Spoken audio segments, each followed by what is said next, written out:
এই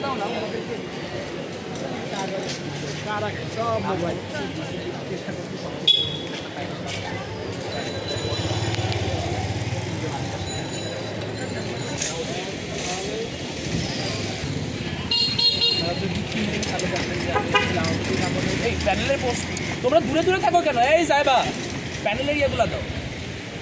আমরা আওয়ামী লীগ আমলে রেজিস্ট্যান্সের পার্ট ছিলাম, আমলে রেজিস্ট্যান্সের পার্ট। ওই সময়ও মামলা খাইছি, এখনও মামলা খাইতেছে, সামনে বিএনপি আসলেও মামলা খাবো। তো যদি এমন ক্যান্ডিডেট চান যারা হইতেছে আসলে ওই জায়গায় যায় ফাইট করবে, ম্যানেজমেন্ট করবে, তাহলে আমাদের আউট লো হয় এবং তারা যে প্রশাসন সিদ্ধান্তগুলো নিচ্ছে তার সবই অদূরদর্শী। তারা এখনও ভোটার কেন্দ্র বাড়ানোর ব্যাপারে কোনো রকম এগ্রিমেন্টে আসে নাই। তারা এখন পর্যন্ত মিলিটারি ডিপ্লয় করার কথা 14 দিন আগে থেকে বলে থেকে ভোটারদের ভয় দেখায় রাখতেছে।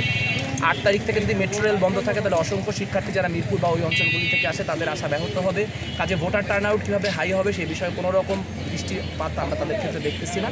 কিন্তু আমরা তারপরও চেষ্টা করব সর্বোচ্চ পরিমাণে একটা অংশগ্রহণমূলক নির্বাচন হোক এবং ভোটার টার্ন আউট হাই করার জন্য যা যা করণীয় সেগুলো আমরা করার চেষ্টা করবো। আমরা ফাইট আমাদের ম্যানেজ আপনারা যারা ছিলেন তারা জানবেন না আমি আওয়ামী লীগ আমলে রেজিস্ট্যান্সের পার্ট ছিলাম, এখন রেজিস্ট্যান্সের পার্ট। দুই গভর্নমেন্টের হাতে মামলা খাইছি।